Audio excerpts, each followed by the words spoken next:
Let's explain those Badlands. That's a hell of a name.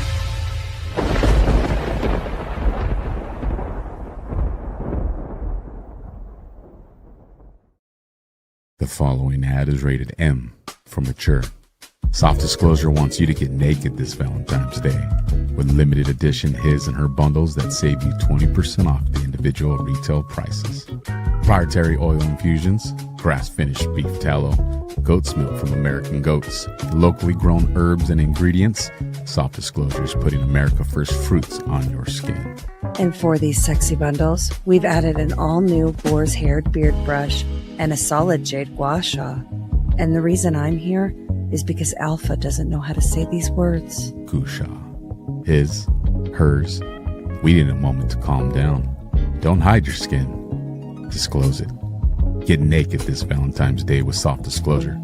Head over to softdisclosure.com and save 20% off individual retail prices with our his and hers customizable bundles, and use promo code NAKED to save 15% off the rest of the site. These statements have not been evaluated by the FDA. Promo code does not apply to bundle discounts.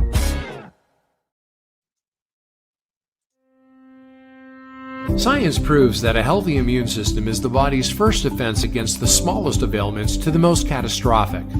Coriolus versicolor is the most sought-after, all-natural supplement for both humans and pets to help boost the immune system. There are over 400 studies worldwide on its effectiveness in humans, including Sloan Kettering Cancer Center, MD Anderson Cancer Center, and now from the University of Pennsylvania School of Veterinary Medicine. Together, we can help reverse this terrible tide now plaguing your loved ones and give them the immune-boosting supplements that they need.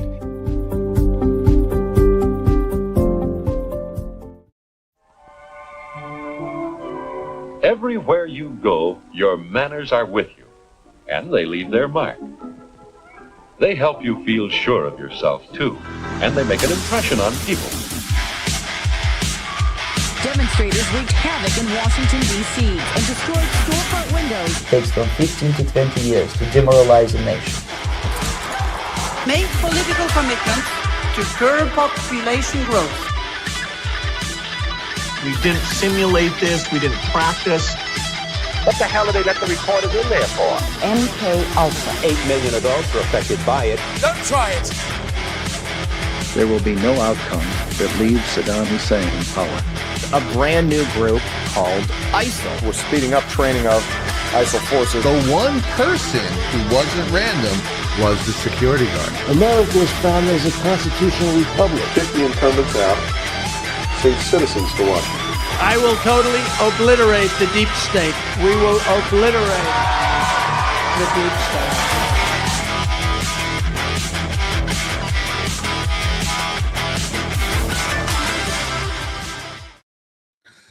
Hello, everybody. Welcome to another episode of Altered State. And this one is proven to be going to be an interesting one, it sounds.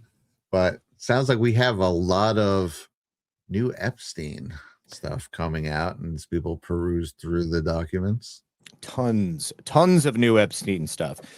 And some of it well, it's all of varying quality. I mean, it depends on a lot of context, a lot of insinuation. But in the last day or so, I have are we even live? We're not even live on the Badlands channel. I don't see. Oh yeah, we are. I'm watching it. Where is it? It's not. It's down lower a little bit. Oh, that's weird. With the new rollout of shorts. By the way, check out the shorts, guys. We're going to be posting more of those. It kind of breaks up the things, so also make sure you check down on the homepage. Okay, now I see it. Okay, did you find it, honey? I don't know the show. You see us? We're on Rumble. I blame Epstein from the grave. Oh, okay. I guess Lisa sent something for us to check out. But yes, today I actually did find a couple of pretty damning emails back and forth, which seem to directly reference children. And even within those emails, they could be open to interpretation. But we know what Jeffrey Epstein was into, right? Yeah. We know what his network was about. and it's all pretty disturbing, right? You're doing it live. We'll do it live. Yes, we will. So how was your week, Brad? What have you been up to, buddy? So my week's been good. I've been working on making a dog run for Sparky, so that's been fun. There's no like fenced in parks or anything here. Everyone just lets their dogs kind of roam the neighborhood.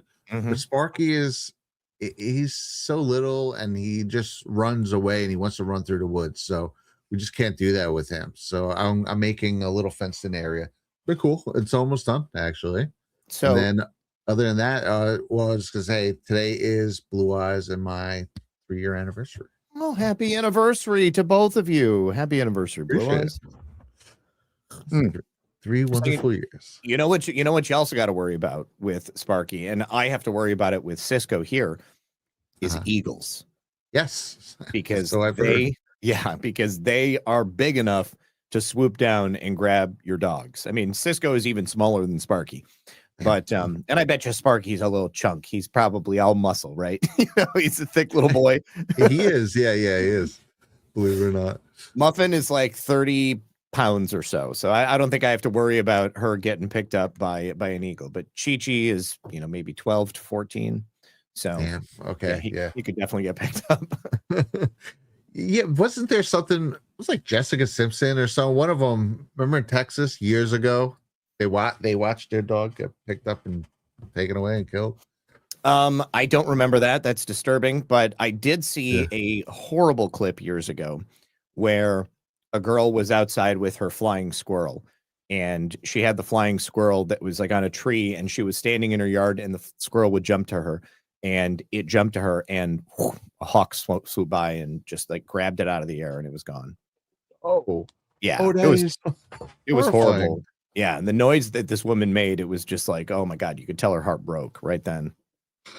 Man, I always wanted a flying squirrel, like a little sugar glider or something. Yes, me too. One time when I was, this was more than 20 years ago. There was this flea market in the Detroit area, and it used to be a mall. It was like a trashy mall, and then the mall totally closed, and then they just took like all of the anything that was a barrier down.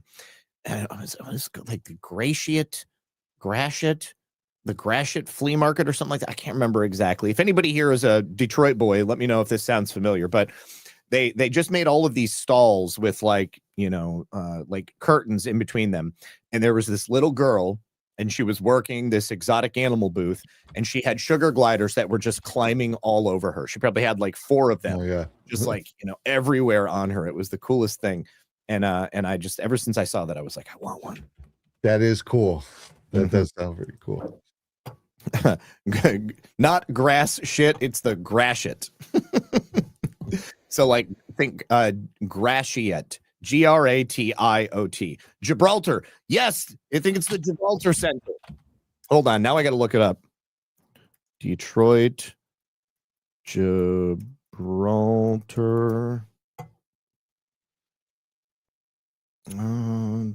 Gibraltar flea market. I'm looking up. People are saying they thought it was Paris Hilton's dog that got taken away. Jessica Simpson, apparently dog got taken by a coyote. Oof. Maybe I'm conflating 2 stories. Yes, the Gibraltar Trade Center. That was it. Looks like maybe it's not open anymore. It was the #1 flea market in Michigan, now closed. The Gibraltar Trade Center. Yeah.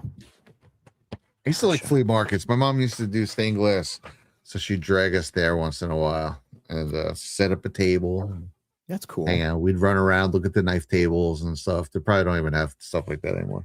We've got a really good one in Daytona. I mean, I guess it's been a long time since I've been to a flea market, but there was a lot of stuff there. I guess I can't necessarily vouch for the quality of everything, but there was a lot of stuff, and it was totally different than any other flea market because it was like a series of hallways that were very cramped and just like stuff was packed in everywhere. And in order to make your way, it was very, very confusing. But I remember it being large.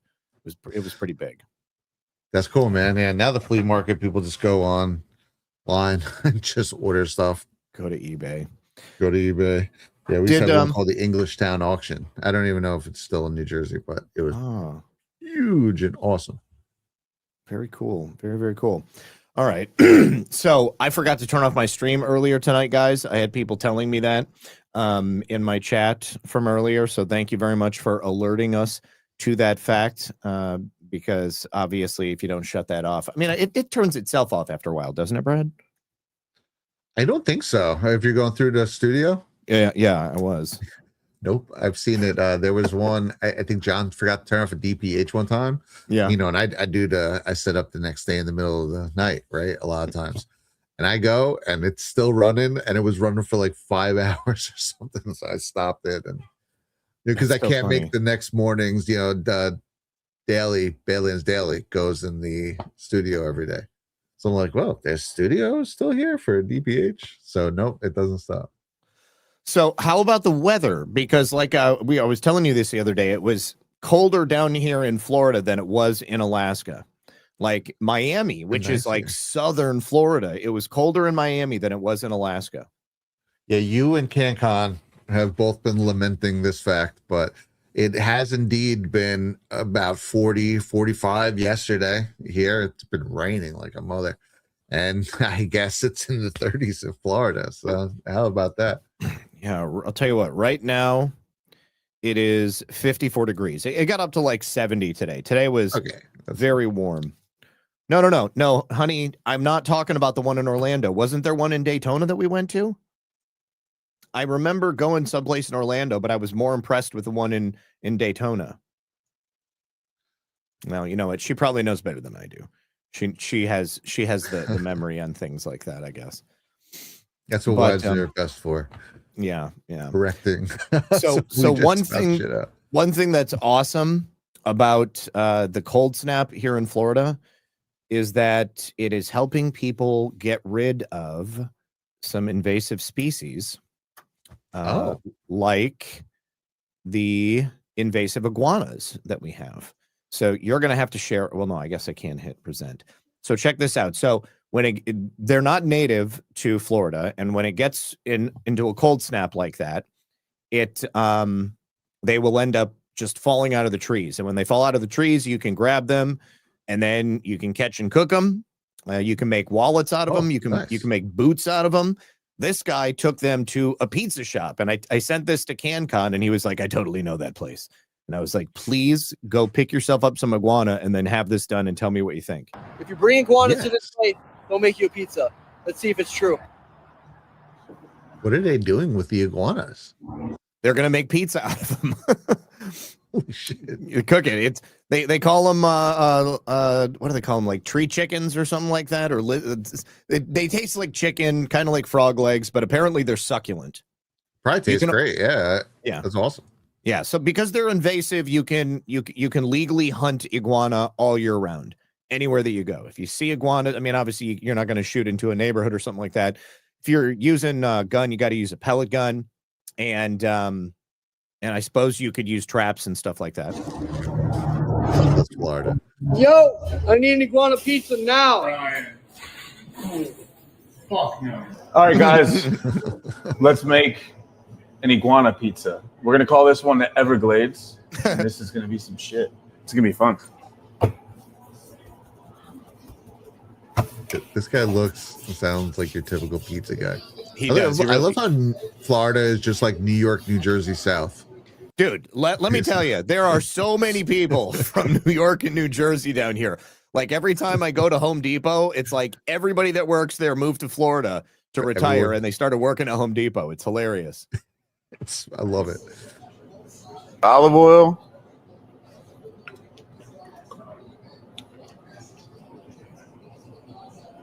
Little mozzarella. Chunk bacon first. Okay, bacon. Yeah. Venison. Oh my God. Nice. First of all, never had venison on a pizza, but I thought of you when I saw this, because obviously I know you've probably got some venison, maybe some moose, maybe a little bit of bear in your freezer. And so my sister-in-law makes she hunts bear, and she makes bear sausage. It's actually really good. I've had bear jerky. I've had bear sausage. It was, you know, it's strong tasting, but I like game meat, so I'm totally good with that. But my question was going to be like, do you ever make venison sausage, or do you just keep it for the steaks and maybe? So far, I've just had, you know, like steaks or, you know, chopped up bits of it. And it's so good, though. I love it. As a kid, I've had a lot of venison. Believe it or not, there is a decent amount of hunting in New Jersey, and I just love it, man. Venison is amazing. Yes. Yeah. Gator is good. I eat gator every time we go out. If we go out someplace, I'm like, do you have gator bites? I don't even look at the menu. I'm just like, if you have gator bites, please bring them to me, and I will eat those before we even get our meal. I've also tried this in Florida. All right, for the start of the show. So good. Okay, so no, the question, I see people wondering in the chat, you are not going to have to watch them dressing the iguanas. They've already taken care of that, and they've cooked the iguana meat. That's it right there. Oh, iguana. Just looks like shredded chicken. It's tasty little buddies. This is the first iguana pizza in the history of mankind. Dude, that shit looks crazy. So, Everglades pie. Everglades. Woo! History. Let it cool for a second. Also, I love this guy's pizza slicer. I want one of these. Is it one of those large things? It's large, and look, it's got holes in it. So it won't drag on the pizza. That's cool. Final touch. Knows I want a pizza oven so bad. I just want a regular iguana, pizza bacon, venison. Tear it up, big dog. Get a plate. Are you really doing this? You're doing it. Like, yo, damn. Eat up, Johnny. Here we go. First bite, loaded with iguana.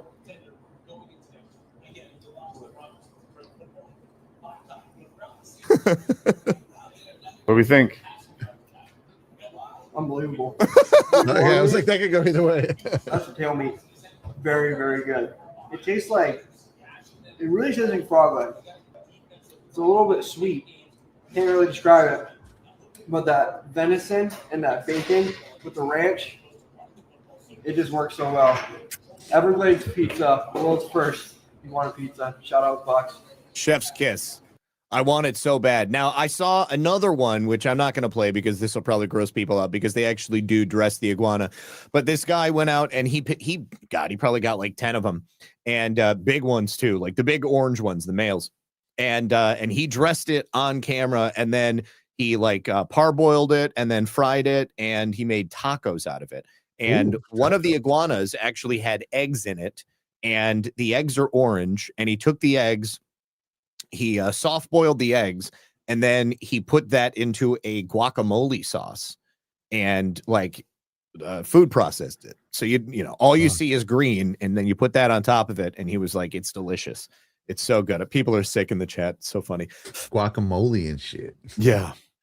Guacamole with eggs. I've never heard of that before. So I don't know if that's something that people would normally do, but pretty incredible. I really want to try that. I also, you remember the ShamWow guy? Oh yeah, dude. That dude's nuts. Vince. It used to be Vince Offer. Now it's Vince Shlomi. I guess it's his real name. Hey, it's Vince. I'm running for Congress against this guy. Stop having a politician that's worse than Biden. That's discretionary funding. Instead, vote for me, a guy who's not half dead. I'm going to soak up the swamp, clean the house, and pick up those liberal tears at the same time. I'm going to slap chop the nuts out of the woke, making less blue-haired commies and more red-blooded Americans. Vote for me so I can represent you and the ones that can't stand up for themselves. Vote for ShamWow! Paid for by OfferBid ShamWow Shlomi for Congress. Hey, hold on. Is that AI? Is this AI? No, this is real. But I mean, it's the slap chop ShamWow guy. Yeah. Of course, this is what his commercial is going to be like. I bought ShamWows years ago because a lot of times when it rains, right? Since the New York City concrete industry is run by Satan, they make you work in it anyway.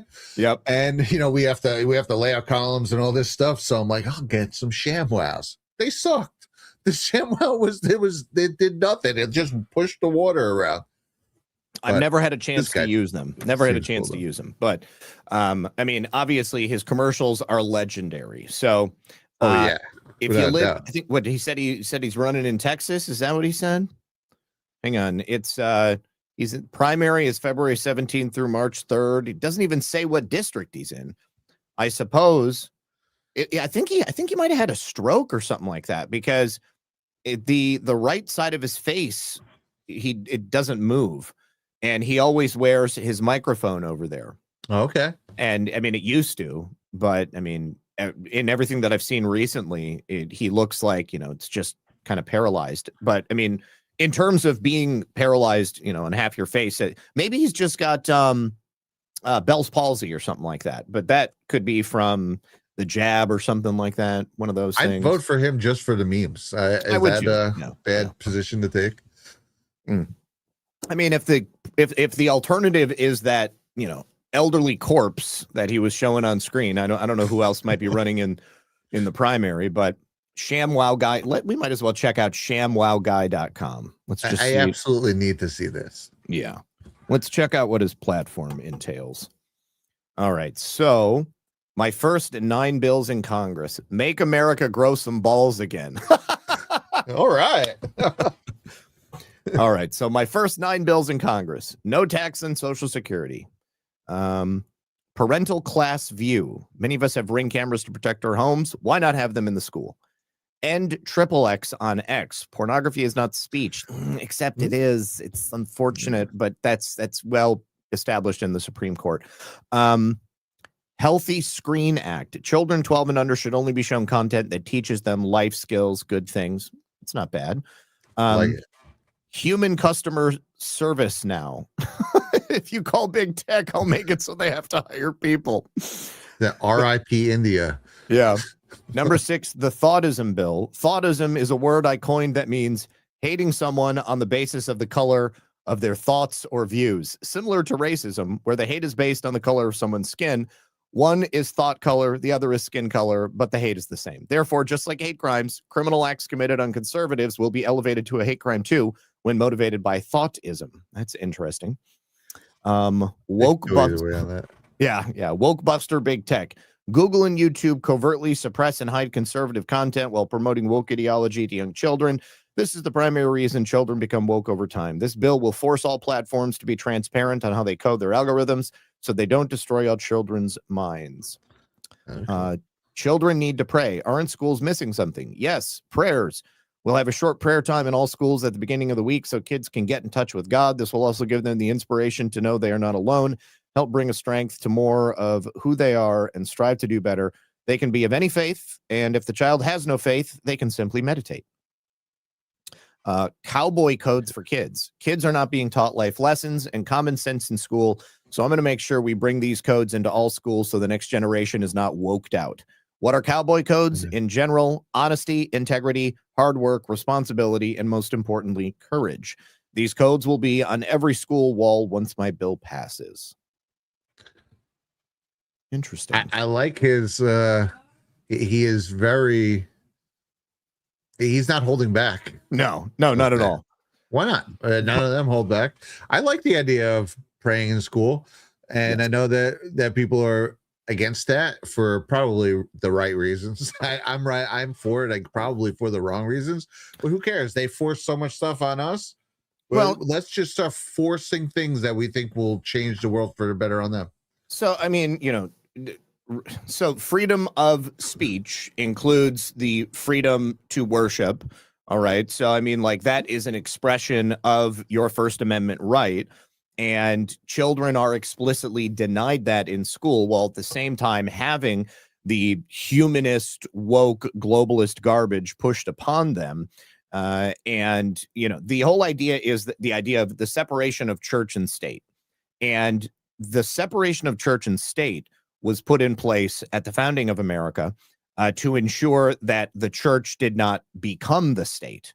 All right. Because like in the UK, you had the Church of England that was essentially co-rulers of the United Kingdom along with the crown.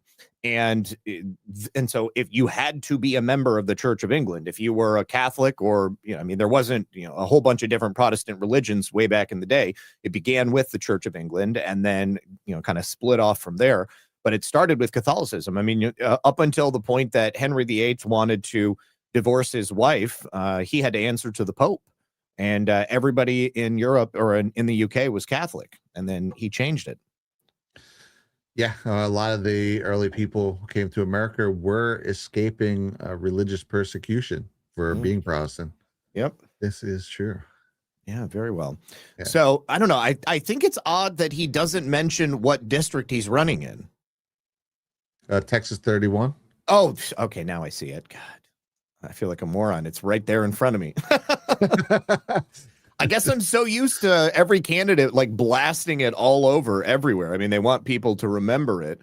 I feel like it could have been more prominent but okay. But yes, he does have Texas 31st.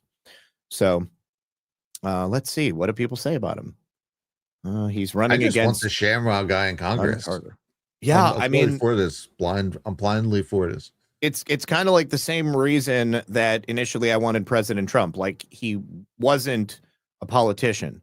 So I was just like, I don't care what he does, as long as he doesn't do what they do and he's not like them. Yeah. Like that's totally fine with me. But then coming to learn about him and his platform, I was like, okay, this is exactly everything that I believe. It was difficult at first because I had like so many people around me. Every single person around me was like, I can't believe that bastard Trump. He's that reality star. He's running for president. And I was like, well, have you ever actually listened to like what he says? I mean, like, how can you be upset with the idea that we should put our own country first? Like, I had so many people that I had conversations with them about the things that needed to change. Like, why are we sending money to all these other nations when America is suffering? Why are we shipping jobs to other countries? Why are we getting into these bad trade deals? Why are we not stopping people from coming across the border? Why is it okay that we have people voting in elections and they don't even have to prove that they're an American citizen? I'm like, you go to India, there are plenty of places in India. Okay, like India is the country that has the worst incidence of like public defecation because they just don't have a countrywide sewage system. And you ever seen Slumdog Millionaire? No. Okay. Wait, actually I might have years ago, but that doesn't ring a bell too much. In Slumdog Millionaire, at the very beginning, there is basically like this outhouse on stilts. And people would go up into this outhouse and they would poop and it would there was like a shit pit underneath. Okay. And so I'm sure that it's like that in certain places, but there are plenty of other places where people just drop trow and they poop where they're at. And so you'll have incidents of like cholera and other illnesses that are transmitted like that.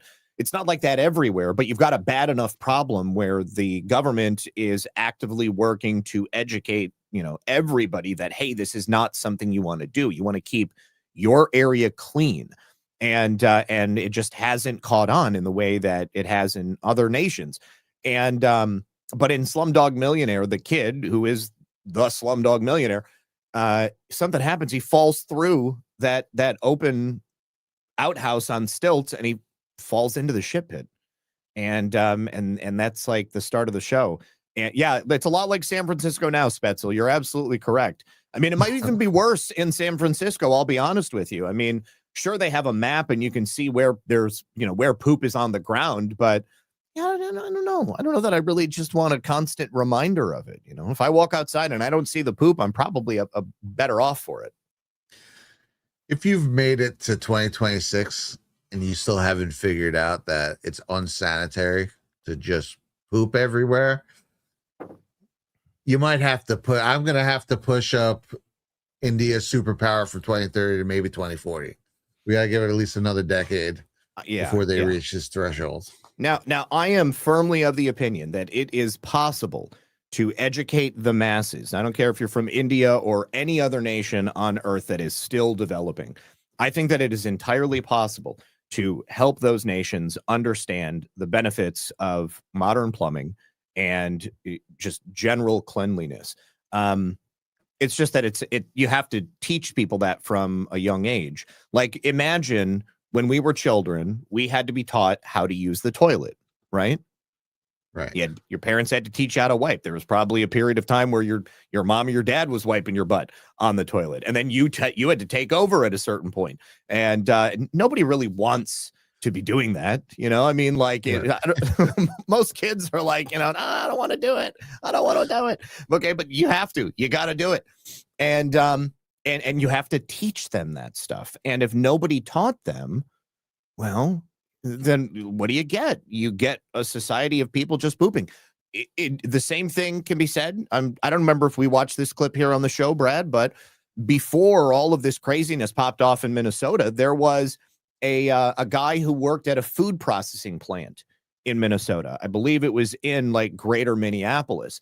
And there were Somalians and other immigrants that were brought in, and they were given jobs at this plant.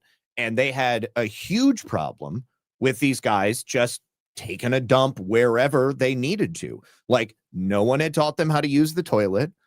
People were just shitting in trash cans. Sometimes people would shit on the floor. Yes, inside a food processing plant. He was like, there were so many times when this plant should have just been shut down for general uncleanliness. But, this has always been my argument. What do you get when you import third world peoples without training them or educating them on how to coexist in a first world society? Yeah, and I think maybe this could be a simple solution, and because again, they'd have to stay in their own societies, can't import them to first world. But even there, like you're saying, we could help them out. We should get them all looking glasses, and then they can communicate 2,000 years ago with the Romans and learn all about modern sewage. That's right. That's right. It's good, right? We'll get a nice little time machine. The Romans might have been shitting in like communal bathrooms, but hey, they still shit in a toilet and they still wipe their ass. You had a conversation with your buddy at the time while you're doing. You're like, "Oh, Brutus, that goat, Brutus, you." Quintus Maximus, what died in your ass?" But when you import third world peoples without teaching them how to integrate, you get another third world society. And that's exactly what we've seen. That's why we had Haitians eating the dogs and the cats. That's why you have Somalis like pooping in the streets. That's why you have people who immigrate here legally or illegally, and you've never taught them how to use public trash receptacles. They'll just throw shit on the ground. I mean, I've even seen plenty of Americans like have access to a trash can and just throw their trash. Nothing pisses me off more than watching a grown American human being litter. It's weird, right? It is like so weird. It's like, I honestly think it's a bit of mental illness. If I know exactly what you mean. I've seen people do it. I'm just like, just put it in your pocket for 5 minutes till you get to work, or something, throw it out the window of their car or something. It's like, bro. I was with this guy one time. We went to like McDonald's, and I had all of the trash and I put it all into the bag. Okay. And I was like, "Here, give me your stuff." And I put it into the bag. And he was like, "What are you doing with that?" And I'm like, "Well, I'm cleaning it up so it's not all over your car. And then I'm going to throw it out when we get to a trash can." He was like, "I'll take care of it." And he was like, "Just give it to me." Takes it from me, pull up to a stoplight. He just boom, throws it outside. And I was like, you animal. Like, what are you doing? Like, gross, dude. Like, we're going to someone's house with the trash can. He was like, "Well, I don't want that trash in the car with us." And I'm like, "You kidding? Our food came in it. Like, what made it different from the moment that the teller handed it to us till we finished our food and then I put it back in the bag?" Like, I understand not wanting to have trash on the floor in your car, but like, I don't want it out there on the street. I don't want trash laying everywhere. Like, how disgusting. Keep your area clean. Like, have you ever seen videos of people who just don't clean their house? Like, they just throw trash on the floor in their house. Oh, like these hoarder videos. Dude. Like, I'll have messy rooms, but it'll be things, right? that need to just be put away that maybe I didn't put away right away. We've But, got like, piles. People We've got have piles. like food and shit on the floor. And it's like, that's wretched. It's weird. Yeah, this is something that people talk about, the ghettos and depressed neighborhoods. And they're like, oh, you walk through them and they're just dirty, right? And they were like, act like this is a symptom of being poor. But the word ghetto is Italian. It comes from the old Italian ghettos in New York. And when they were, first coming, and obviously there was old Irish ghettos and stuff. But you go to those places, even though they were depressed areas, it'd be like old man Salvatore sweeping his effing sidewalk, right? Like it was still a clean, normal neighborhood. So it's not a symptom. Pride. You take some pride in your hovel. Okay. Like it doesn't matter like how cheap it is, doesn't matter how little you have. Like you take pride in what little is there. Okay. Yes. And you want it to be as good as it should be. And this goes back to my original concept here. Okay. Which is the training and the education. It doesn't matter that it's a third world nation or if it's here in the United States of America. If the people raising the new humans do not teach them how to behave, then that's how we get the type of behavior that we see nowadays. Okay. Whether it's adults who don't know how to use a trash can or adults who don't know how to use a toilet. Like you must show them, because they're not going to figure it out themselves if they've never had that as a concept. Like, you ever seen the streets of Japan? Beautiful. I mean, I heard they're beautiful. So absolutely beautiful. Flawless, yeah. Okay. You've got a little bit of a problem with homelessness, but even in those homeless camps, like those people, they take pride. They take pride in their little spot that they've got. And, and just generally speaking, people clean up around there because it reflects poorly on you. It's a sign of disrespect for people around you. And it's also, it makes you look like trash. Like, why would you want to do that? So yeah. I saw this video the other day. There's this guy who posts on TikTok, and he looks like he's a homeless dude squatting in a house that's condemned. And like I have seen him doing like cooking videos. It's basically he takes like something frozen out of the freezer and then like throws it in the microwave, but doesn't even put it on a plate, and everything is caked in grime and disgusting stuff, and there's cockroaches everywhere, and there's trash on the ground, and there's mattresses that he's using to cover up the windows, and it obviously hasn't changed his bed sheets. It's just terrible. Why would you want to live that way? Dude, that is disgusting. And you know what? I feel good about this decision now. That's why the only cooking I watch on TikTok is Meals by Cooge. And if you haven't watched this guy, this is that Italian guy. Absolute best. Look at the drip. Like your sister's chin trying to pay for Christmas gifts. Really correct. Godfather, part 4. Bend over. Not you, fatty. Nice clean house this guy's got. Broccolini. They didn't have broccoli rabe. No broccoli rabe. Pastina, Italian Dippin' Dots. We're going to do a knob of butter, some cheese, and a Hail Mary that I don't get a stroke. Did you see that? This is the biggest forearm workout I got since I discovered HBO late night. Oh, that's sharp. The broccolini heads, nice. Oh, I'm getting hungry now. Gauntlet is a quadruple. Oh, good Lord. Come on. I don't know how this dude's so skinny. You seeing this? Papa Plan B. immediately.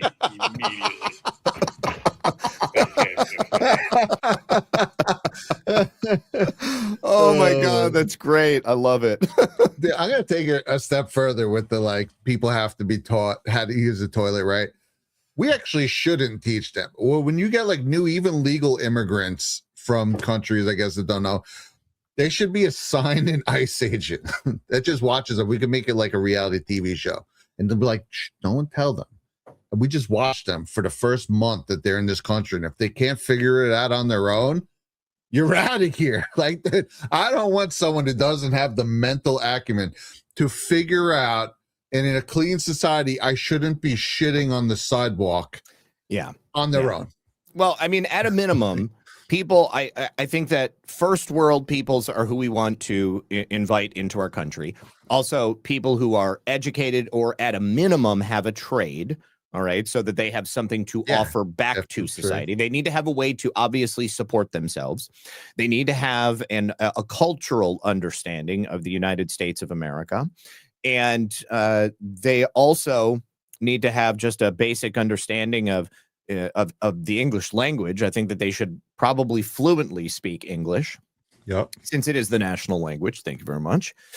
And there's a couple of simple things, like I'm sure you've seen depictions of Ellis Island, right, in the late 1800s, early 1900s. Those guys were not kind to you when you came through. You were a European immigrant coming to the United States, and they treated everybody like a cockroach, because they wanted to make sure that you had what it took to become an American. And if you're going to break down crying when they're coming through and checking you out and making sure you don't have tuberculosis, or you're not hiding a baby under that dress, or that you're going to basically come in and destroy our country because you're hoping to get something for free, they're not going to let you in. They're going to put you right back on that boat. You're going to go straight back to where you came from. Yeah. You don't have to stay, but you got to get out of here. Yeah. That's it.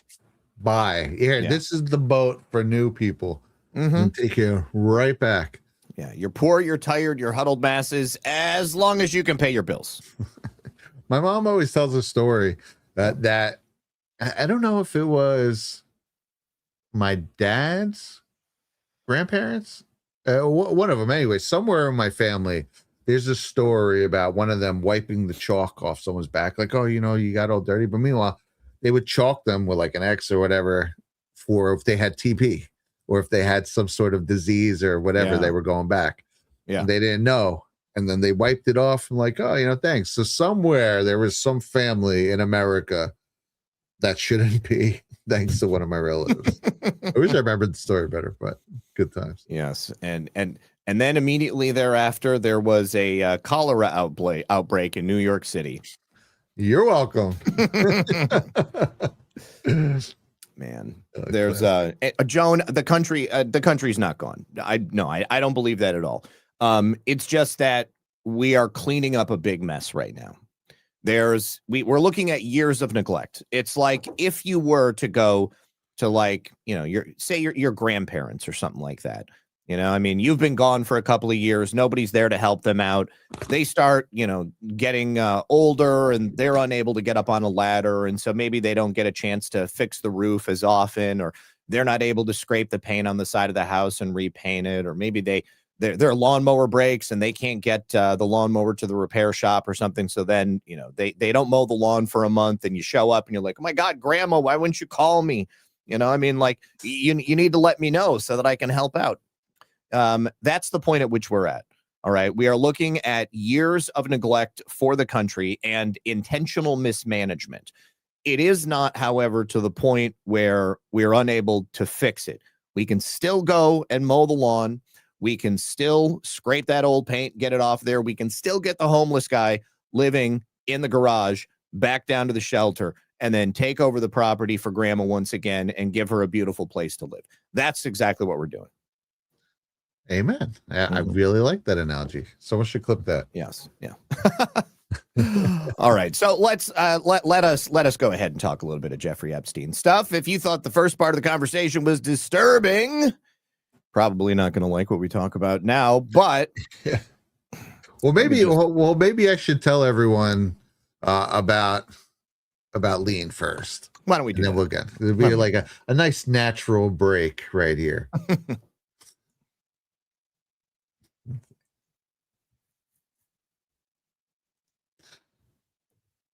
And everyone's talking about weight loss injections because of their dramatic results. These injections work by lowering blood sugar and reducing appetite.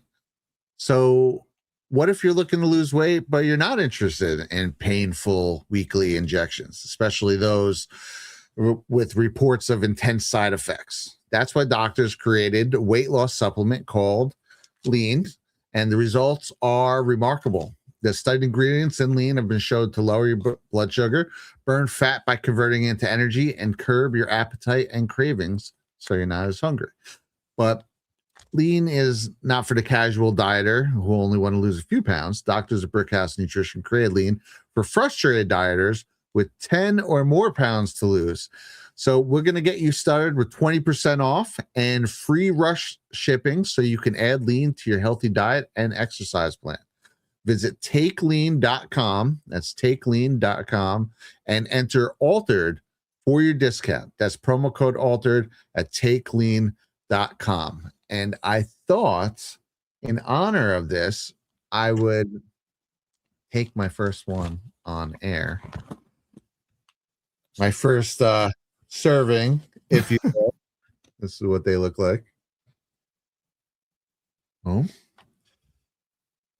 And here goes nothing. I wish I could edit it to where it just blinks and I'm like a version of myself from like 20 years ago. Oh, there you go. You go down easy too. Actually, I'm not a huge fan of taking pills, but there we go. We'll see. Those are nice and simple. Right now with takeleanweightloss.com. Tell you what, I actually am going to take my lean too. Okay. I brought it in my pocket. I mean, you should try a tent instead. It's easier to carry. There we go. Okay. Nice. All right. Not lean to joke. Sorry. That was good. All right. So now for grossness. Now we talked about delicious iguana pizza at the beginning. Now we have to go to the friggin' elites who have destroyed the word pizza, much to my chagrin. That's right. And because this is, I consider Epstein kind of Pizzagate adjacent. That whole disgusting world. It's all part of it. It's all, I've said this before. I said this to somebody on Twitter today, years ago when the Podesta emails came out.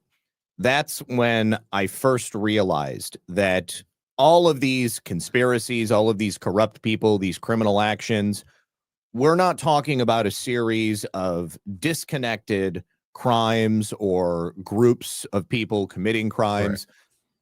It's like Danny Casolaro's octopus. Okay. It's all different arms of the same beast.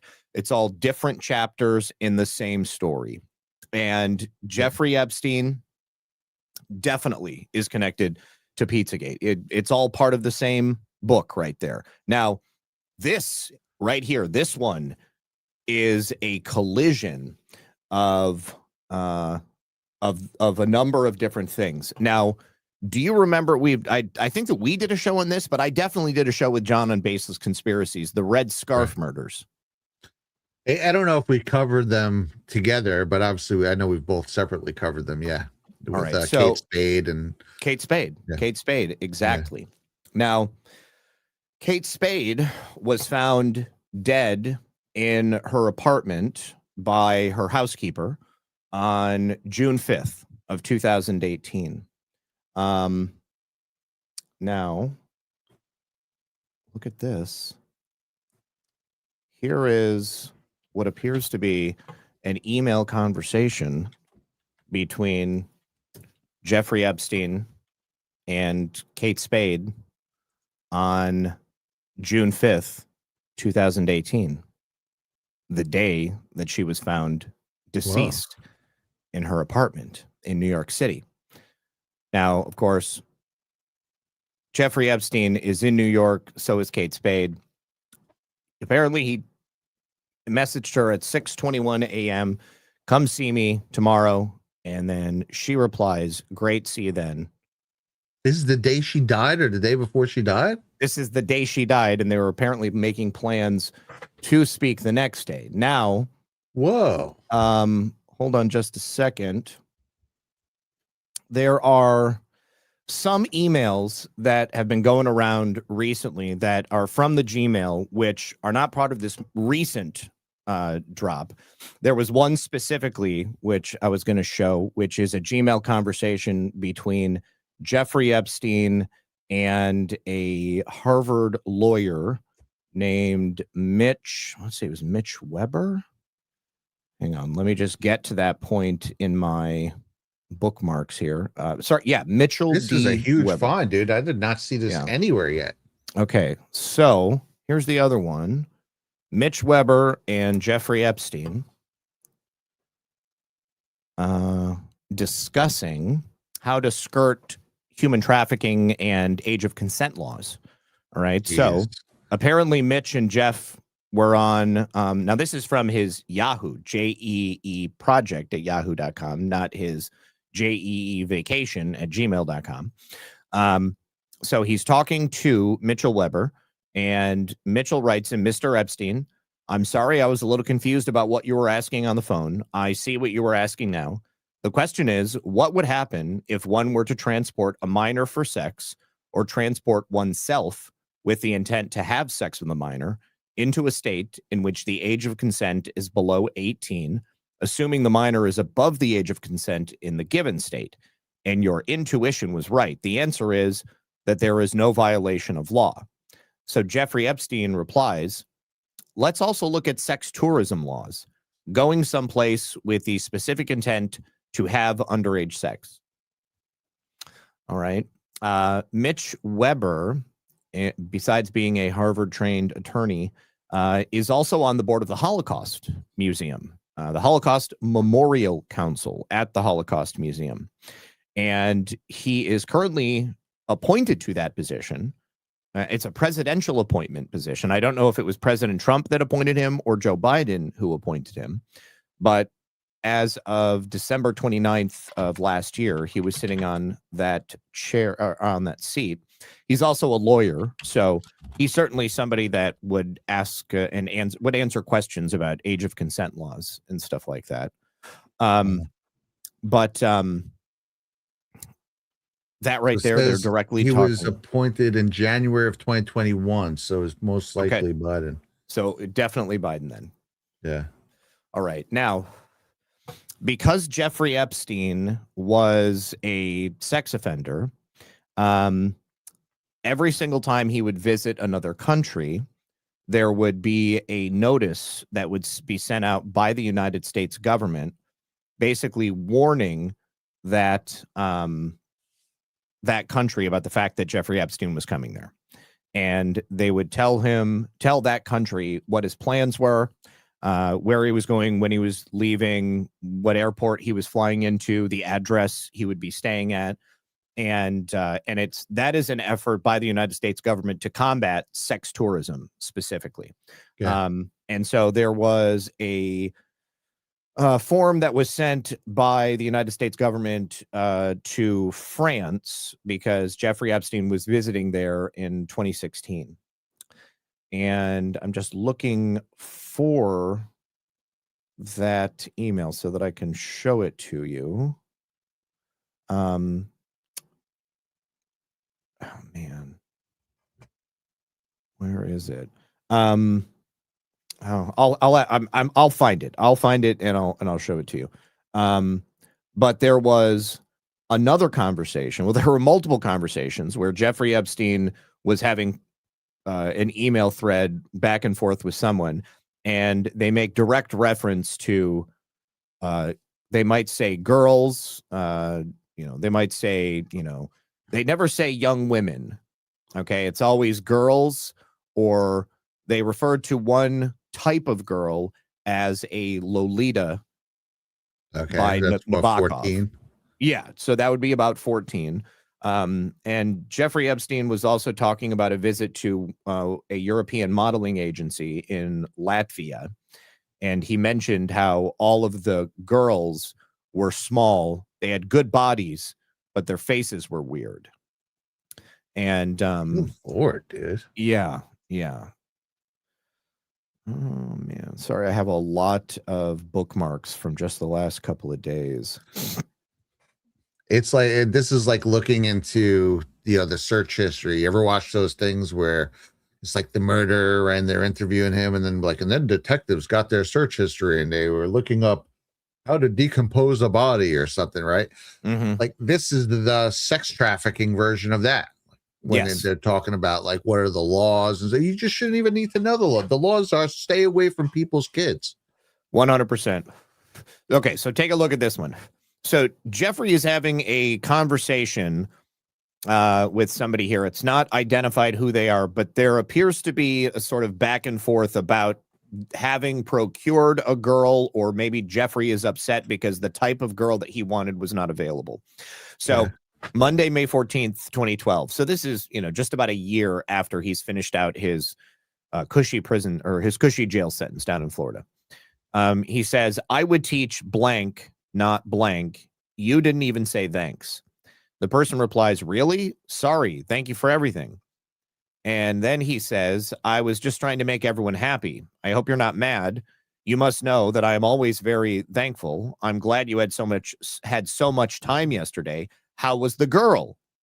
Asking Jeffrey Epstein how the girl was. And then Jeffrey Epstein says, mad? And then he says, no, just disappointed. More of the same.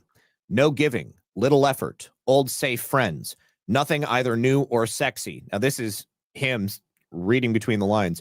You are too smart not to understand.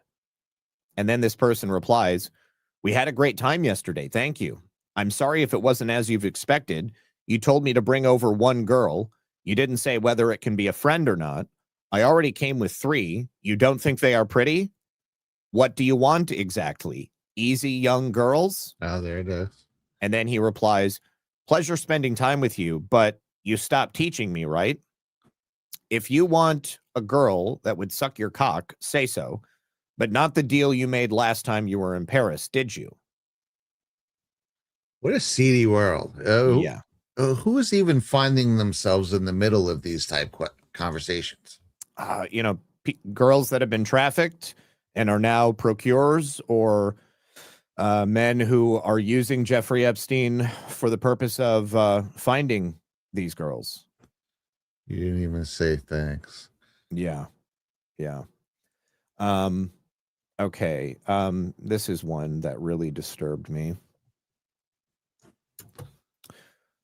Okay. Everyone out there thought the Indian street shitting was the grossest part of this. Going to be the grossest part of this episode. I was just softening you guys up. Yeah. Okay, so this is a conversation between jeeitunes@gmail.com. Now, Jeffrey Epstein had like 30 emails, by the way. There's a list of all of his emails that you can get in these DOJ documents. Okay, so somebody, iTunes, says, kid is taking placement test next week. I gave her all the information. The kid, and look at how this is, there's like brackets around it. The kid couldn't have done bikini wax because the hairs are too short.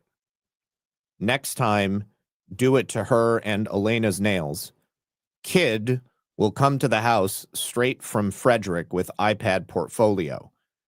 Done with Pornhub introduction. What the fuck, dude? I mean, to me, that sounds like, okay, so first of all, women have pubic hair. Children don't. Okay. Right. And done with Pornhub introduction, that sounds to me like a grooming activity. Yeah, see, I want to know who sent these emails. And they're saying participants maybe someone else, the sender, and then self. Okay, that's the Jeffrey Epstein is self. So he's saving these. Well, I mean, he's got a lot of this stuff. It's not formatted in the way that we would normally expect it to be, because it's like an export of the information that's in a graphic user interface. Okay, so you're seeing it in your email, you're seeing it in your text message inbox.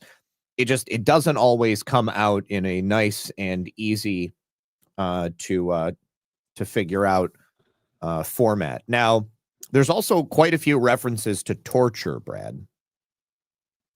This guy right here, Martin Nowak, he's a professor at Harvard.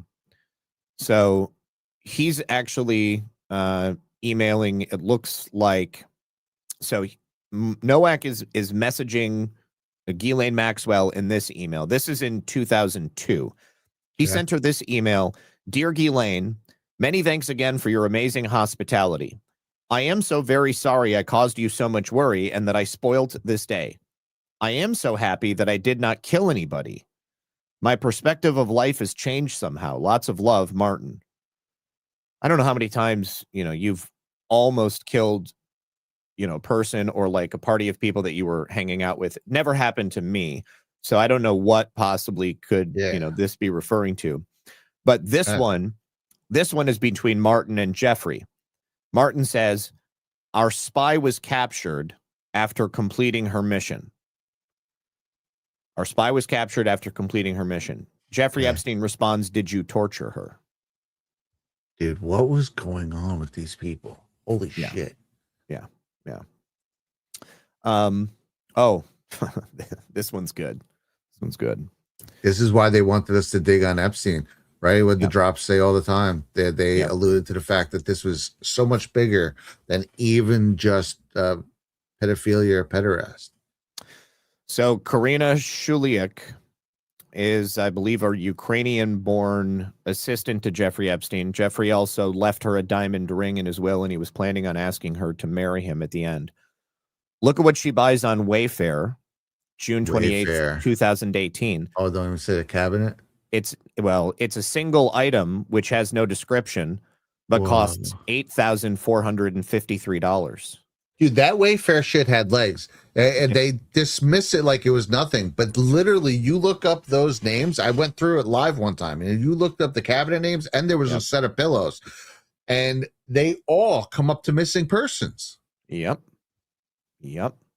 So I wish that there was, more information for this. But, I mean, having shopped on Wayfair many times, the only time I've ever seen anything this expensive was during the Wayfair scandal.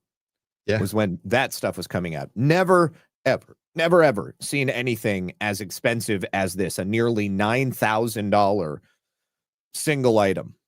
Yeah, things like that. Same thing as Amazon. I mean, you're not selling, if you're selling something for $9,000, you're not selling it on something like Wayfair or Amazon. That's a personal sale, and people probably have to go look at, you're not buying a car on Amazon. Right? No, you're not. Yeah. No.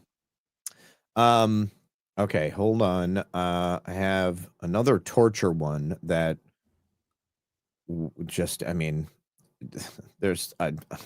it doesn't make any sense in any other context, to be honest.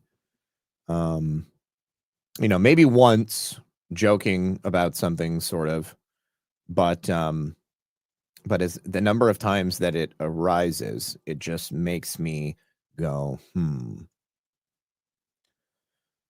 Yeah, it's also seedy, especially just also knowing what he's about, what a lot of the people in his orbit are about. Mm-hmm. Yeah, I mean, if this was just like any normal person, that's one thing. But we know exactly what Jeffrey Epstein was up to. We know exactly what he was into. We know that the type of people that he hung out with. Exactly.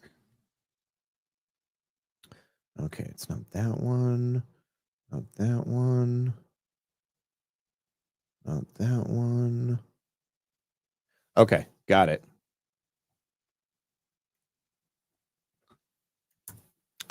Okay, so this is an email between Jeffrey Epstein and Tancredi Marchiolo. This guy, oh my God, it's not even redacted. It's just crossed out.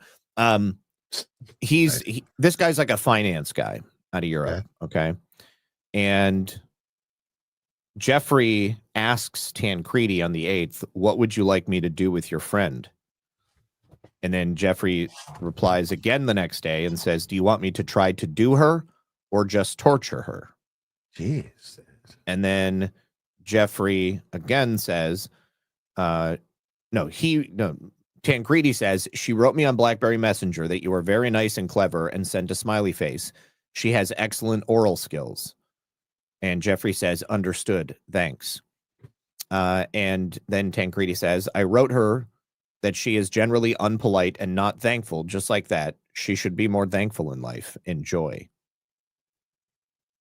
That's concerning. It seems like he was really, by the time like 2011, 2012, just completely blown out of control.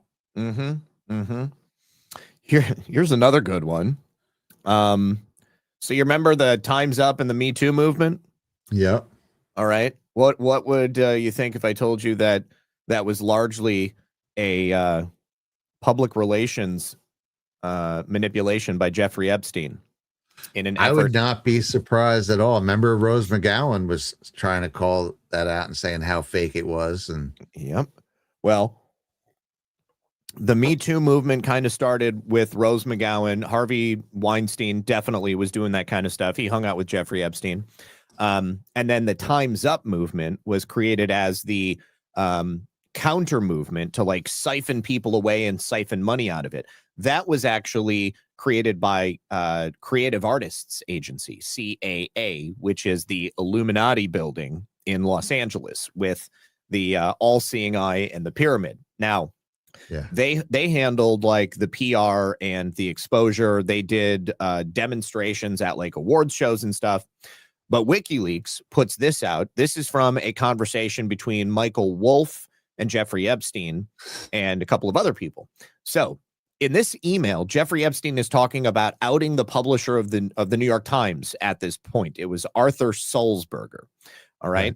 So 1 month before the abrupt departure of Arthur Sulzberger from the New York Times, Epstein writes to attorney Brad Karp, and he says, "How about Sulzberger? Would that be funny?" To which Karp replied, "That would be pretty ironic and give a whole new meaning to his nickname Pinch." So one day after the conversation between Karp and Epstein has a conversation with Michael Wolff, where they discuss the sex scandal being the end of the establishment as we know it. He asks if Bannon outed Charlie, which would be Charlie Rose, and Pinch Sulzberger, then what? Wolff says the end of the establishment as we know it. Epstein says that's the way I see it. Pinch equals Sulz, your silver bullet. Well, Charlie Rose gets fired from CBS 3 weeks later over these sexual misconduct allegations. Mark Epstein told Business Insider in 2023, which we already know because we've now got the documentary footage, Bannon was working with Jeffrey to help Jeffrey rehabilitate his reputation. Now, rehabilitate, I mean. So was Bannon seeding stuff out into the press? Was he telling people where to go? In a letter on December 11th of 2017, Wolff and Epstein discuss other high-profile candidates for the next round. Big names on the horizon, Wolff writes. My favorite, Arthur Sulzberger. Epstein replied, "You and I are old news," with a smiley face and a question mark. Was there a sex scandal for Michael Wolff? Or did it just never come out because everybody else got paid attention to? Yeah, I mean, not that I know of Wolff. I mean, he has just been a consummate thorn on President Trump's side, obviously. Terrible human. Yeah. So December 13th, 2 days later, the New York Times announces Sulzberger's retirement as the publisher. It takes effect 2 weeks later.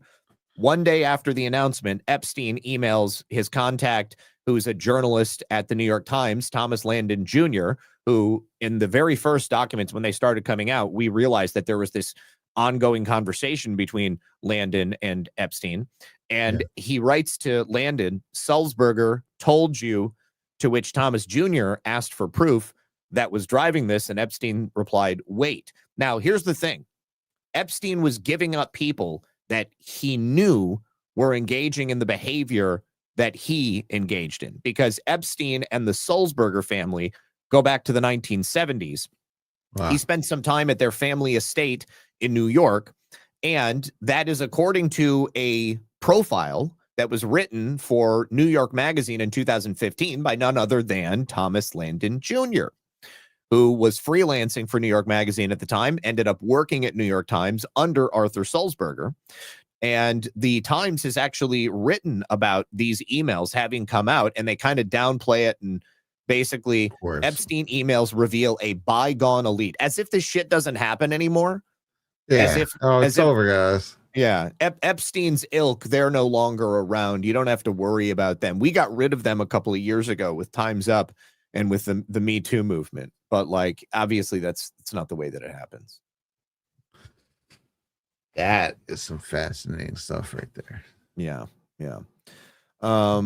Let me see. There was, here is the little girls' good bodies one. Yeah, a lot of this stuff with Wolff. It's funny. The media will say, I've seen this a few times now in this week. Trump mentioned thousands of times in the Epstein files, and then they won't tell you what it is, because obviously each one of them is either the direct accusations were like laughably fake, or Epstein complaining about how much he hates Trump and he can't get him. Right. Or saying things like, "Hey, he was asking Ghislaine to stop." Oh no, what a monster! He didn't want the molestations to go on anymore. Or it's Michael Wolff and Epstein obsessing over how to injure Donald Trump politically, and it's just like, why don't you mention what those thousands of mentions are? Yeah. So here, Jeffrey writes to a redacted person and says, "Are you home?" And the person replies, "Happy New Year. Yes, I'm here. Just got my visa. I'll go to the 2B Riga agency tomorrow." This is in Latvia, Riga, Latvia. Okay. "If you want, I walk around. There are little girls. They have good bodies, but the faces are weird and they are not so tall." So that leads me to believe that they actually are little girls. Yeah, it did. And the Riga agency, the 2B Riga, was used as a like a trafficking pickup spot. You had Jean-Luc Brunel's modeling agency in France. You had this Latvian modeling agency that he would use, and Latvia would be a kind of Eastern European pickup point. France was Western European, and Jeffrey Epstein had a special designation for his airplanes so that he could bring people into the United States without having to get them visas. And he would fly in, obviously, with his private airplane. And then, you know, if somebody disappears, if they just don't show up ever again, then, you know, I mean, who's going to miss them? Right. You know, I mean, if they're taking them from some village out in the middle of the Russian wilderness or something like that, you know, there's it's a different world. That's why they do a lot of these things overseas. You know, not everything is documented. Not everybody is as documented as here. Yep, exactly. Let me see what else. Oh God, this was really interesting. I found this yesterday when I was looking around. So there was this guy on Reddit, and he created a website repository for all of the videos from this recent drop. And I wouldn't say most of them came from Ukraine. I'm saying they came from Eastern Europe. Plenty of them came from Ukraine. But Jeffrey Epstein was getting girls from wherever he could. And definitely some Ukrainians. There were definitely some Russians. He seemed to like the Ukrainian women more. It seemed like those are the ones who you end up learning about. And, you know, Jeffrey Epstein was interested in eugenics, right? So it stands to reason that his preference might be based upon genetics as well, and that certain types of European bloodlines would probably be more preferable than other types of European bloodlines. So you probably had girls that were higher value because they were from certain areas, and then girls that were more disposable because they were from other areas. Certainly, there was no value on human life when it came to these people. So you've got an untold number of women who probably didn't make it, and are just gone. They're just erased from the earth. No voice, no nothing. Yeah. And this is one of the things with the border. A lot of them are snuck in through the border. A lot of women are trafficked. Mm-hmm. Yeah, even of age women are trafficked just into prostitution rings, and this is a huge part of why ICE has been tasked by the Trump administration, why they're putting up a border wall, why they're going after human trafficking in general. A lot of these people, big part of human trafficking is prostitution, above age and underage, and it's something that needs to be changed. And the reason they're fighting back on it so much is because it's a large industry. It's probably one of the largest industries there are, and there are billions of dollars at stake with this. Well, and you look at what President Trump has done around the world. Okay, so he's delegitimizing all of these global organizations, delegitimizing the 501c3 NGOs, stopping the flow of money coming from the U.S. coffers into these organizations. He's also delegitimizing the military-industrial complex. War affords the opportunity for NGOs to set up humanitarian efforts, which are then used to mask human trafficking. And all of that is fueled by the banking cartel. And of course, there's also plenty of opportunity within that chaos to smuggle drugs as well, to sell drugs to the people who are essentially, I mean, just completely miserable because their lives are hell. Did you see that the United Nations is set to go bankrupt by July? That's because we cut all our funding for all their programs, right? That's because we cut our funding, because we left all of those. There was like some 60 31. to 90. Yeah, I don't remember exactly how many. There was a huge number. We left 66 of them, and I think 31 of them were made up every UN program that we were in. Yes. So we leave all those programs, our money stops flowing. And so we have cut off a significant portion of funding, but it's not just us. About 27% of the United Nations cash revenues were never collected last year. So they were short on everything. And then they have another rule. This is brilliant. Never knew about this, but I think Trump did this on purpose. The United Nations has a rule. If they don't spend the money on a program, regardless of whether or not they collect the money, they still have to return to the nations that are members the amount of money that they were supposed to spend from their part of their dues. But again, you have nearly 30% of them that just did not pay their dues in 2025. And they're not paying their dues yet. So the UN is demanding that everybody pay their dues from last year and then pay everything that they owe this year, so that, because they still are on the hook for nearly $300 million that they have to give back, but they don't have it. They don't have it. They don't possess the money. And so the UN is on the verge of insolvency right now. And if things don't change, they're going to have to file for bankruptcy by July. That is wonderful news. Isn't it brilliant?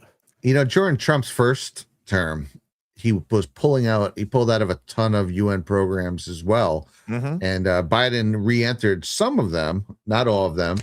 And so this already started way back. And then obviously not too long ago, he just pulled the cord totally.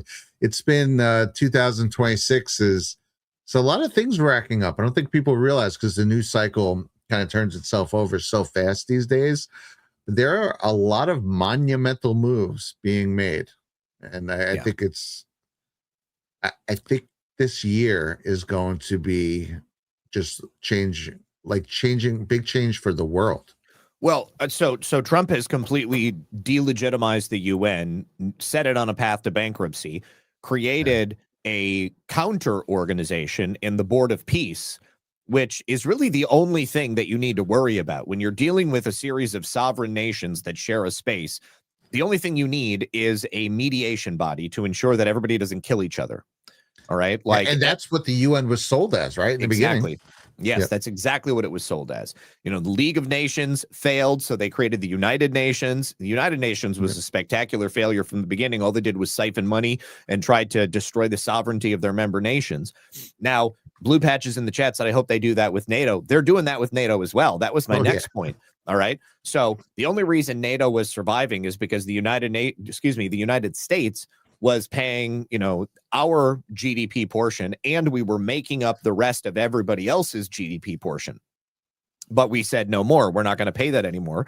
Everybody is going to have to pay in at their 5%, and we're not going to make up the difference. On top of that, the United States, in terms of military readiness, in terms of command and control, we were the only reason that NATO was even operating successfully. So we have pulled out of that aspect of it as well. Not only are we not going to keep it operational with our money, but we're also not going to be there to direct the flow of traffic and keep our fingers on the button and to provide all these weapons. Now, Trump said, we'll sell you guys all the weapons you want.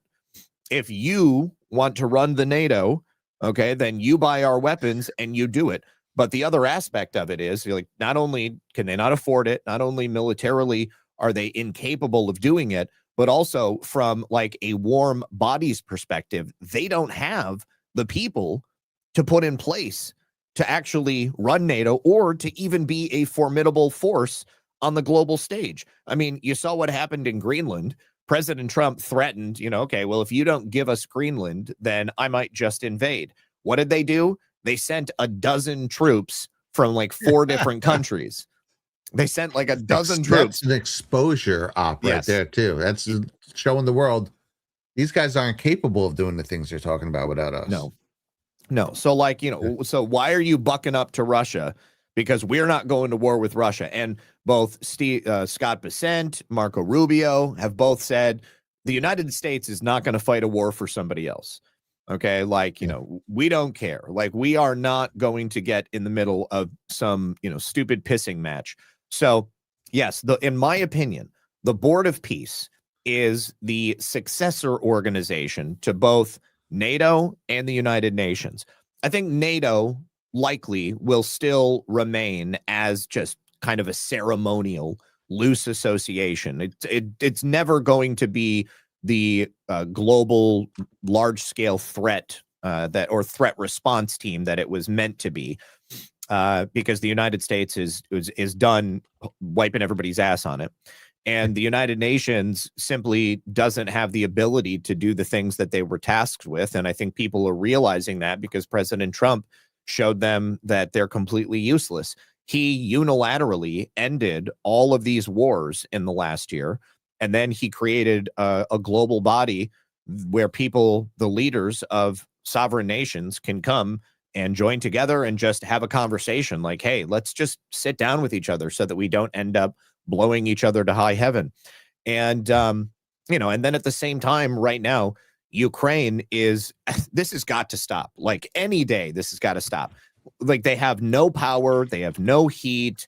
Russia has completely taken the eastern portion of the country. They're moving further west. And I mean, they probably could have gone in and taken Kiev at this point, but they just haven't done it. They've been like, okay, just say uncle. Will you please just say uncle so that we can get this over with so we don't have to do this anymore? Right. Well, it's just every one of these things really boils down to elaborate schemes to legally siphon American taxpayer money out to any number of things. They're doing it through the war. It's probably why I don't want to say uncle, because they're just printing money at this point that we've been sending them. NATO that's what it wound up being, just a legal way to siphon American money. And that stuff isn't going to all the things they say it's going to either. So that means people are hurting outside. Nameless organizations and nameless figures aren't getting those kickback checks anymore. Same thing with the United Nations. That's why I love the Board of Peace. Like you were saying, the Board of Peace calls their bluff on that. The Board of Peace is what they pretended it was going to be about, and it wound up being about all these, meddling, but also all these different programs that all required more money from American taxpayer dollars to get sent overseas and siphoned out of the country. And what did he do? He left all those programs, made the actual version of what they pretended it was going to be about. And now they're, like you're saying, they're on the verge of bankruptcy. And we're going to have a real version of that. And it is so great. This has been an exposure op from soup to nuts from day one, since 2015, when it was like, hey, we can push back on this liberal talk, to 2017, when they're like, well, it's actually the bankers and it's set up like this. And there's some dude named Jeffrey Epstein you want to look into, to 2020, when they stole the election, where it was like, oh, by the way, our elections are completely freaking overrun with corruption. And then right after that, all the rhinos who sent Trump up the river when they thought they finally took it back, they exposed all them. Now, then you had Biden, it exposed that whole left side, and then all the different things with COVID and stuff, and vaccines has been exposed. And now here we are.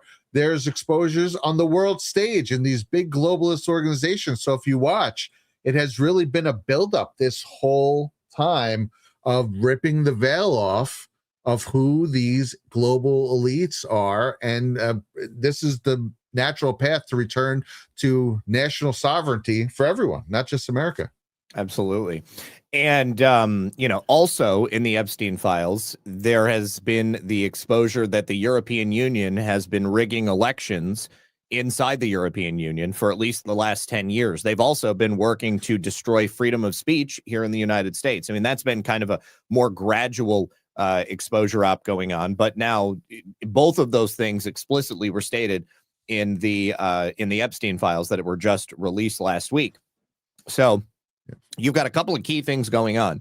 You've got elections that will be coming up in Germany very soon. AfD has the potential to take control in Germany. Keir Starmer looks like he's probably going to have to step down because of Jeffrey Epstein and the information in those files. Quite a few politicians and bureaucrats in European nations were exposed for being connected to Jeffrey Epstein. They're stepping down. They're being criminally investigated. So it's just like across the board, so many different things are changing right now. And it is absolutely incredible to sit here and to be watching it. Yeah, man. Popcorn on the ready. Mm-hmm. And with that, we have reached the end of our show. Getting ready for DPH, but we do have some super chats. Do we got a Rumble Studio? Real fast. And also from the Rumble Studio, wherever. There it is. Actually, you know what? Let's tell you guys first about a little something called the Rumble Premium.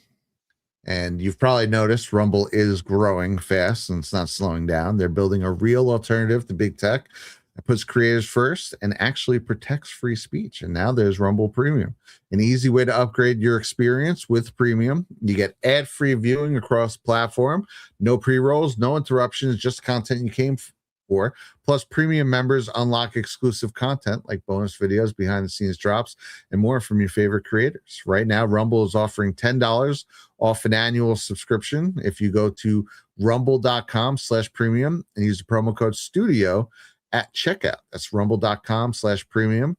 Promo code STUDIO. No ads, more freedom, and content you actually care about. That's the deal. And thank you, Rumble, for being kick-ass and awesome. And then also thank you to you guys for supporting the show and supporting our sponsors.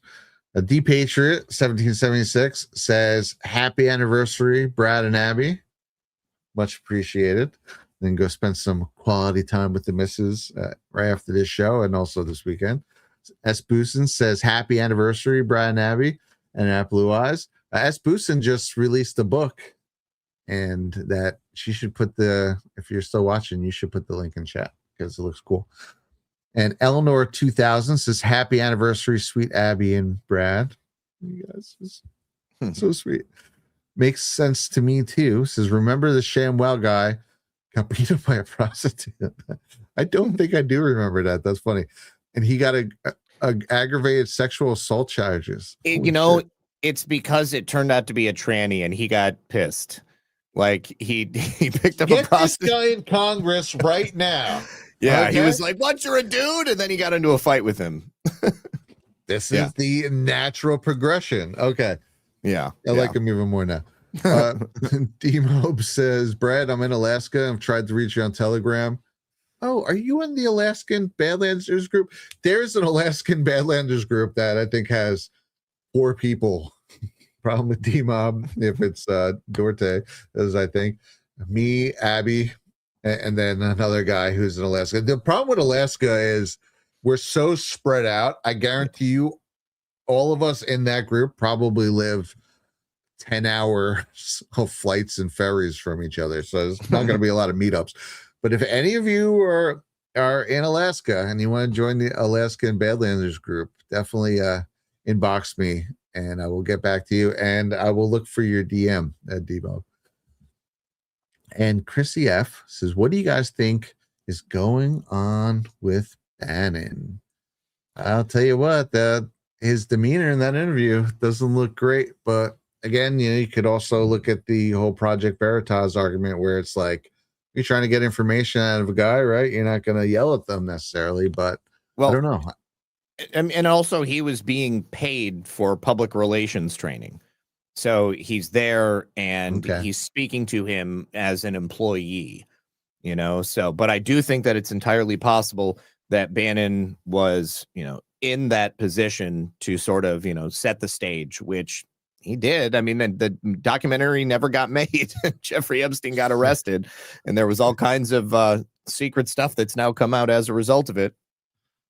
Oh, yeah, it did. I think people, not us, but a lot of the people who are just praying that somewhere there's some evidence that Donald Trump is an evil pedophile in these drops.